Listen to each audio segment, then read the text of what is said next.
Hi, and thanks for joining us in episode 44 of the Well Bible Reading Podcast. I pray that God is blessing you as you read His Word every day. This week, we're going to be in the Old Testament.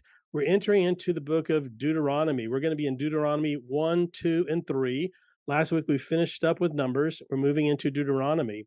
And then we're going to be in Psalm chapter 43 and Mark chapter 15. So it's going to be a great week. We're starting a new book, and it's going to be very exciting. So in order to help us kind of feel our way through this, I'm going to invite Craig and Amber to join me. Craig and Amber, thanks for being here. Hey, Hey thank all, you. thanks for having us again. Yeah, well, it's always fun to start a new book. And this week we're starting the book of Deuteronomy. It's one of those, it's actually the last book in the Torah, or the Pentateuch, the first 5 books of the Bible: Genesis, Exodus, Leviticus, Numbers, and Deuteronomy. And Deuteronomy is the last in there. It kind of finishes up or summarizes the Torah, if you will. And it's always fun to start that new book. So in order to kind of get us going, let me just give you a really quick, very brief Reader's Digest version of Deuteronomy. Deuteronomy, as I think we mentioned last week, the meaning of the name is second law, which is a little bit of a misnomer. It's not a second law. It's actually a second time that Moses is basically recapping the law. It's a second look at the law that's already been given. So it's very interesting in that way. It's actually formed out of just 3 speeches, is really what it is. It's 3 sermons that Moses is preaching and to the people of Israel before they go into the promised land. If you'll remember, Moses is not going to go in with them. He's handing over the reins of leadership to Joshua. In this particular book, he is giving them his final speeches. There's 3 of them. The first one is really basically chapters 1 through 4, in which he is just talking. He's kind of recapping where they've been and how God has moved and the struggles they've had. And then the longest speech is the middle speech. It's from basically into chapter 4 all the way to chapter 28, where he's basically recapping the law. He's doing some case law. He's explaining a little further some of the laws. Very interesting. And then the last chapters are Moses's final speech, where he's handing over the reins and talking about his death and all that kind of thing. So that's how the book is structured. Just want to give you a little bit of insight into that. So as you read it, understand that these are 3 speeches from Moses. You could even call them sermons from Moses, from his heart, his mind, his lips. That's where it's coming from. So that's where we're at. We're in the first speech, first 3 chapters, chapter 1, chapter 2, and chapter 3 this week. So let's talk about it. Craig, why don't we start with you? What are some of the things that you got out of these first chapters? It's totally fascinating set of chapters here as we start in the first 3 chapters, start retelling kind of where we've been in the last few weeks in Exodus and Numbers, and kind of recounting how Israel got here. That is recapitulated in the first verse of Deuteronomy. These are the words Moses spoke to all of Israel to the wilderness in the wilderness east of the Jordan. So he's placing where they're at as he begins these 3 sermons, and to kind of remind the reader, I'm sure it was also, and more to the point, to remind Israel of how they got there. That through these 3 chapters, we're recounting our journey that we've just seen in last part of Exodus and into Numbers. So as he sets up, he's going to launch into these 3 sermons, as you pointed out, Ellis. But rather than focus on the 3 chapters myself this week, I was looking at the themes and some of the thematic journeys that we'll be experiencing throughout the book of Deuteronomy. Great, it's a great place to start. Yeah, a couple of things that jumped out to me in those themes were, one, just the uncompromising monotheistic nature and uncompromising monotheistic definition and call that Deuteronomy will place upon the people of Israel. And it's not only talking about Yahweh just to talk about Yahweh, but it's defining what deity and deism looks like to the Bible, for the people of Israel, and more specifically to Yahweh, in the sense that what it means to be God is bound up in who Yahweh is himself, who Jehovah is himself. And then secondly, the second theme is just the mission, the sense of mission that Israel has, that Deuteronomy sets up. We talked last week about borders and how that's important for a people, and how the law sets up the borders of Israel as a separate and holy people set apart to God. Well, this book fleshes that out, really puts flesh and muscle to that skeleton of an idea, if you will. Yeah, And no, ultimately, that's Jesus is going to pick that up into his ministry and flesh that out in his own life. absolutely. No, that's good. I love those themes, and really overarching kind of theme of they're to choose, right? Choose God, choose this day whom you will serve. So you see that echoed throughout as well. Yeah, Amber, what did you pick up? Yeah, this is interesting. I know sometimes Deuteronomy, well, most of the Torah, most people is like, oh, here we go with all this big section of law again. We've already read this. Why do we have to read it again? Yeah. And it's interesting because it really is surrounded by these amazing motivational sermons for Moses to say, hey, this new generation, I'm giving you, here's what I think you need to do. Here's what God's calling you to do. Look what he's done. Here's what he's going to do. I think you might fail, he says a couple times throughout Deuteronomy. I'm not sure if you're going to do this well. Yeah. And he keeps talking to them about how to listen and how to love. Over and over again, that word Shema, we're going to see a lot throughout Deuteronomy, specifically the Shema prayer from Deuteronomy 6 when we get there. But you're going to see it 90 plus times in Deuteronomy, this idea of listen to God and also to love. And you're going to see this pattern a lot throughout Deuteronomy, which is interesting. But when I first dug in, I realized that the very first couple sentences is the narrator speaking. Before you hear Moses' voice, you hear a narrator's voice.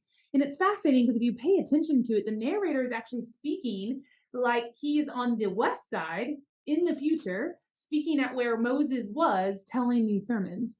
And so all of a sudden you realize, wait, this narrator isn't Moses. I'm not sure who the narrator is. You're not going to hear his voice very often. You're going to hear it at the beginning, a few tiny pieces throughout, and at the very end, he describes the death of Moses for us. And this voice is the same voice we're going to hear moving into Joshua and in Judges. So that was Hmm. interesting to me because I always assumed that the author was Moses. Obviously, it's his voice, it's his sermons, but Right. he not written by Moses. It sounds like. Yeah, no, it looks like that to me too. He in every all of it is talking about the past. Right. This is what it was. Moses was on the east side. You're absolutely right on. There's always been that controversy. Did Moses write the all of it? So yeah, what you're getting is Moses's voice. There's no doubt about that. Yeah. Also, in this first paragraph, verse 5, to kind of go along with what you, this is when you start seeing Moses' voice. It actually says, and Moses undertook to explain the law, saying, and that's when you start getting Moses' voice. Hmm. This word, explain this law, is a very weird word. It's only mentioned 3 times in the whole scriptures, 3 times in the Torah, and not in the Torah, in the Old Testament. And it's a unique word. It's used here as almost like to explain the law that has already been given to them at Mount Sinai.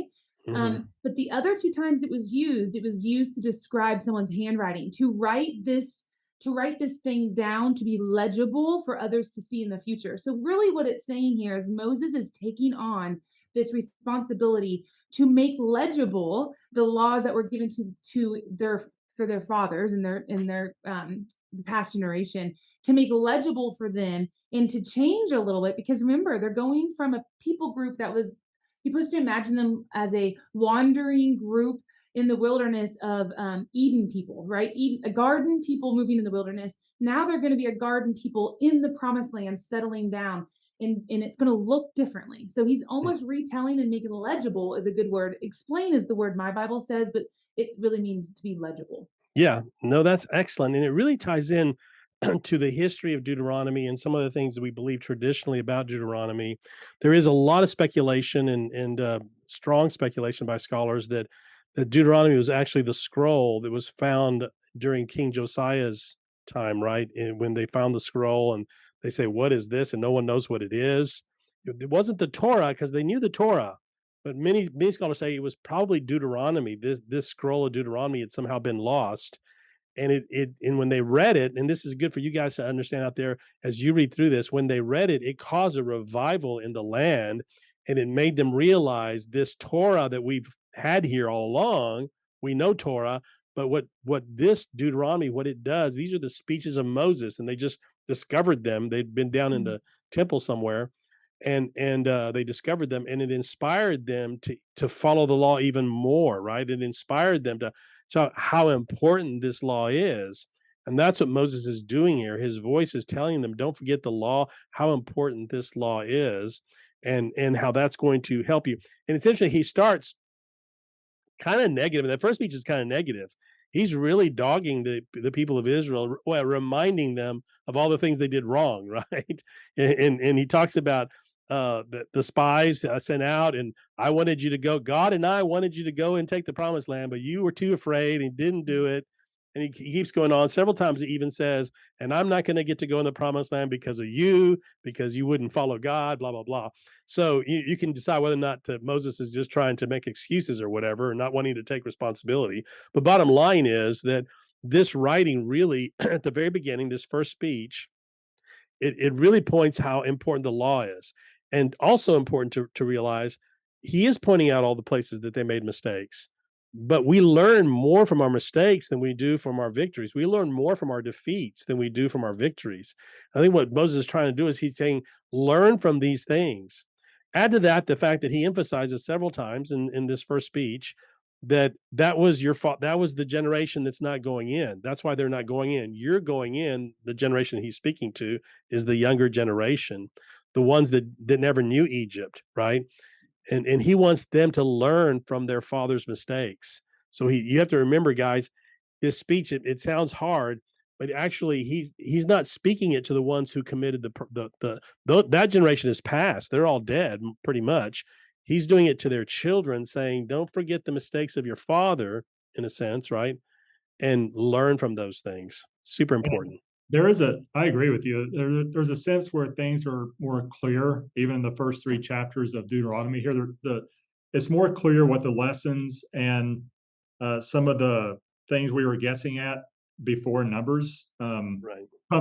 become crystallized here. To your point, the rebellion against the Lord that starts in, or that Moses starts recounting again in verse 26 of chapter 1. He comes out and says, it's because of your hard-heartedness that we had to send the spies and reconnoiter the land, and y'all came back and were scared and were spooked by their tales of giant men and kind of the sense and the feeling that we can't beat. So we had to stay back because you wouldn't rally and follow the Lord into battle. And then we got consigned to 40 years of wilderness, and because of that, I got mad at you, and then now God won't let me go. So some of these things we called out earlier as speculation. Now we see the Bible confirming, or Moses confirming within the Bible, that it was because of Israel. And I just appreciate the kind of more straightforward narrative, that things that we might have been guessing at or that were left a little bit unclear in Numbers are now going to be called out more specifically, so we can have the lessons.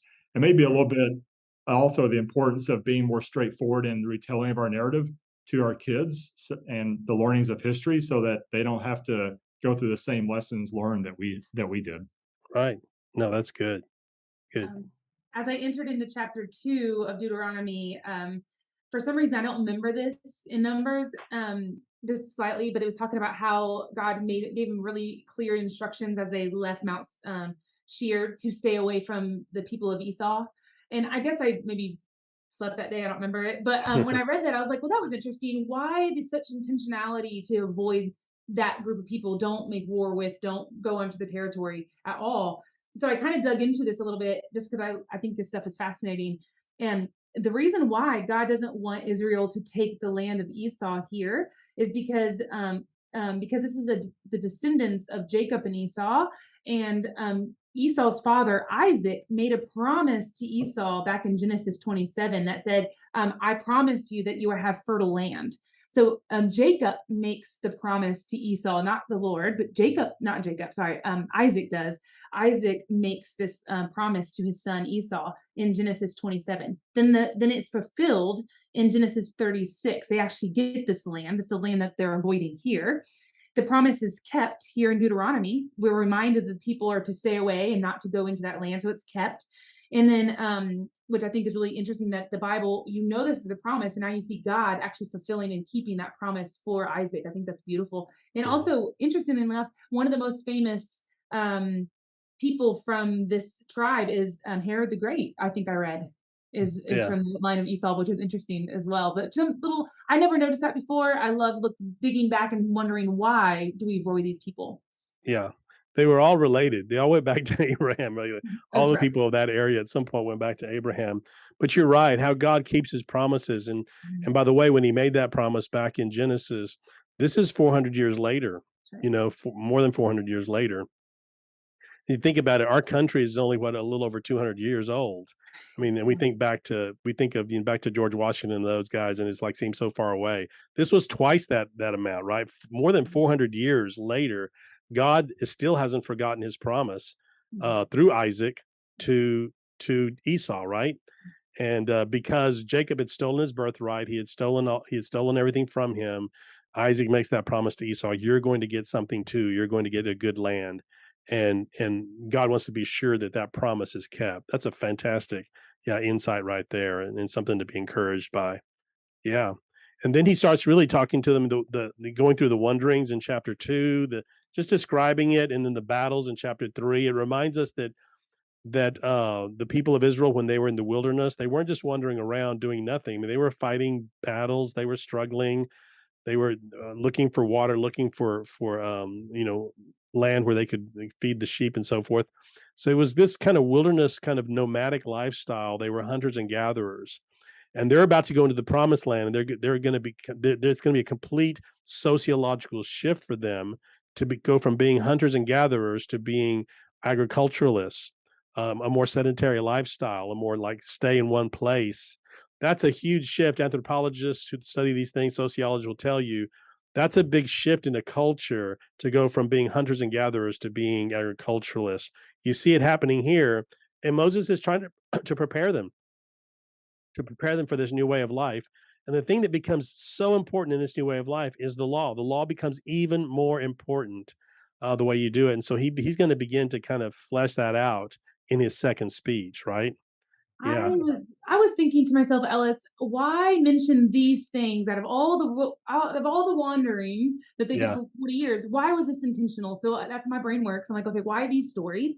And right. so I thought back. This all started because the spies came back, the 10 spies came back with a report, and they were scared of a couple things. They had fortified cities, and Hmm. then they had giants. Those are the big things that they were the most afraid of. Now look at the stories that he talks about, the defeats of these kings.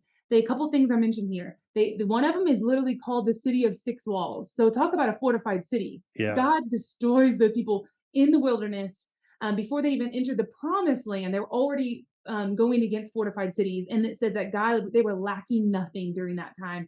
And also, you have a couple stories where these kings are described as giants themselves, they right? are. Even describes the size of the bed of one of these kings, right? This is a 13.5 foot bed by 6 foot. This is a giant king. Talk about defeating a giant. So this it's almost like Moses saying, remember why we didn't go? And now think about these stories in the wilderness. What did God do? He's saying you can be fortified cities and the giants are nothing compared to me. I think that's why I think these were mentioned here. Yeah. The other thing that helps them as they go in too, and it mentions it here, is that God said, "And I'm going to ahead of you, I'm going to send the stories of your conquering and your defeating, so that the people in the promised land are already going to be afraid of you as you come in. Your reputation is going to go before you." And sure enough, when the two spies go to Jericho and they meet Rahab, she tells them, "Yeah, we've heard about you guys. We've heard that we've heard about the Red Sea. We heard about your fierce warriors." So their reputation has gone before them, and God has really prepared the way for them. Yeah. Last thing I think before we move on, I think the very last thing here for me is Moses desperately pleading to God, like, "You sure? Can't I please go in?" Like he's Yeah. like this desperate prayer. It's all you can feel the passion and almost the pain. You can Yeah. feel the pain and the passion in this moment, and God answers him. He answers him with a no. He's like, "No," and in fact, he's like, "And don't ask again, bud. Yeah. I'm a little annoyed Yeah. with you." Yeah. Um, One thing I noticed as I was thinking through this, Ellis, was it's interesting at the very beginning of Moses's life, the first 40 years of his life was him depending upon his own self to deliver his people. Remember his first 40 years, he was under Pharaoh's palace and he tried to take it upon himself Mhm. to deliver his people. And then he spent 40 years tending sheep with his father-in-law. In the last 40 years of his life, he finally realizes that he cannot deliver the people alone, only by God. And now he's at the edge and he's just about to see it's almost of a sad but beautiful reminder of Moses's life, where he went from one extreme to the other, relying on himself to relying on God, and he's just there at the edge, and he desperately wants to see the follow through. And Yeah. God said, "Yes, I hear your prayer, but the answer is no. You cannot enter in. This is for a new generation, and Joshua is there for a specific reason." Yeah. Yeah. And he lets him go up to Mount Pisgah. He lets him see the promised land, Yes. but doesn't let him enter it. Yeah, powerful, powerful scene. And you do hear the pathos in Moses's voice here. And God always the parent saying no and don't ask again, right? How many times have we had to do that? Can I have it now? Can I have it now? Can I have it now? No, and stop asking, right? So that's what God does with him here. And it's really a beautiful scene. And for me, it is bittersweet. It's I think it's a powerful, maybe sad, but also the celebration of Moses's life and everything that he accomplished. So I think it's a beautiful, beautiful scene, but it also shows this father-child relationship between Moses that Moses always had with God. To your point, 40 years, 40 years, 40 years. He's 120 years old now, right? And he still has this father-child relationship with God that is so sweet and so beautiful. Yep, you see that there. Well, anything else from Deuteronomy, guys, before we leave?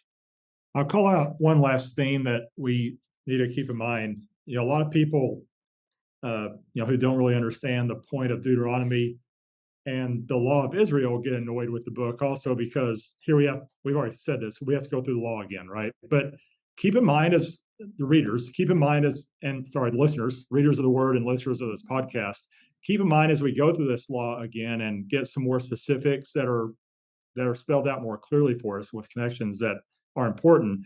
Keep in mind that, yes, this was applicable to Israel's specific context and their place in history as a people of God to show God to the nations. Uh, but there's principles that are embodied in these laws that God sets forth for a reason. And we don't lift and shift these laws into our own context just to copy them without thinking about it. But we want to mine these laws for principles and philosophical outlooks that are important to life and to being human and what it means to be the people of God, or even just, even if we're looking at it from a secular perspective, what it means to rightly live with each other. So as you think about Deuteronomy and the principles here, what can we mine from here and apply to our own context? And that's going to look different for different peoples in different countries, but those principles and philosophies are the same for us all. So just a call for somebody to look beyond the text and think about what's really being advocated here by God. Yeah, very good, very good. Something there for everyone. Yeah, exactly. So we're on Psalm 43 this week, and people are reading that, and it's a beautiful psalm. Did you guys have anything real quick you wanted to say about Psalm before we move to Mark? Yeah, real quick, the second verse of Psalm 43 stuck out with, of course, the whole psalm did. It's beautiful, just like the psalm last week was. But the second verse, you are God, my stronghold. Why have you rejected me? And this speaks almost parallelly to what Jesus is going to say in Mark 15 today.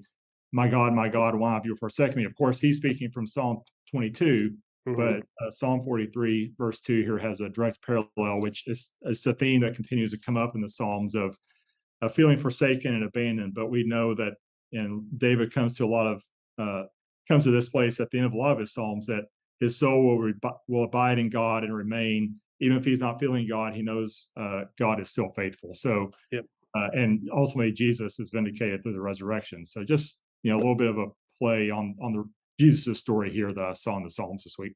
Absolutely. You see that echoed through the Psalms. Okay, great. Mark chapter 15, speaking of, we're right here at the crucifixion.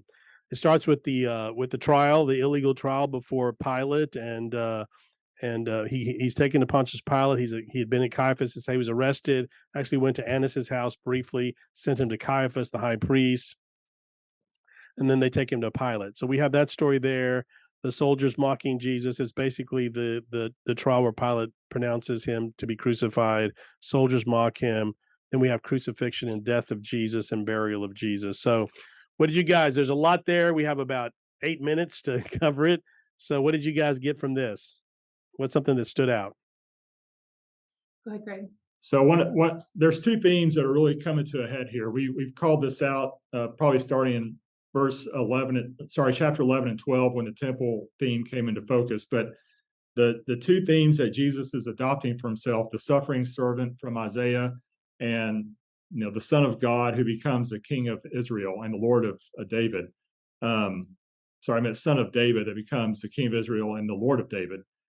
Again, a reference from the Psalm, but Jesus is bringing these two themes out and pieces of his identity to a head and combining them on the cross. And the cross is so shameful and so painful and so embarrassing that it really is only as the combination of the suffering servant and Israel's royal head that Jesus can honor Israel's vocation and bring that into fruition into the world, like God wants and needs Yeah. for our salvation. Yeah, Mark really emphasizes the shame of the cross, maybe even over the suffering, although he obviously has suffering in there. There's obviously suffering, but I see this beautiful picture for me and I've always liked the place where and I think that I believe Mark's the only one who mentions it, Simon of Cyrene, taking the cross up for Jesus.